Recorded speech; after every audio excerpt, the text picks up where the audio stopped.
uri kunetseka nawo uchiti nai Mwari handina munhu anondida, handina munhu anonditiwo psps.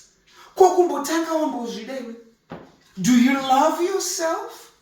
Some of us, your queen, I wake up makuseni ndotarisa mumira ndoti Mwari, asi makandisika muchangobva kulunch, asi makandisika muchangobva kubreakfast, because I look beautiful, I look magnificent. Munuzvide. The world is too busy, darling, kuda kuzoona kuti wadiwa naningwa. Love yourself, so that munhu achazouya achikuda anokuona uri filled up to the brim with self-love.